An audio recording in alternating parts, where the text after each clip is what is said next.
ठाडी रे मेरी सनी देओल सी बाटी रे।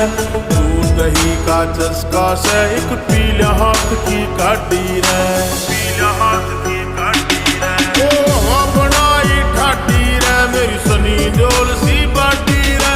दूध दही का चस्का से एक पीला हाथ की काटी रे। शान कसूती बैठक में आओ के खाट की, शान कसूती बैठक में आओ के खाट की। चौधर पूरी जाट की से चौधर पूरी जाट, चौधर पूरी जाट।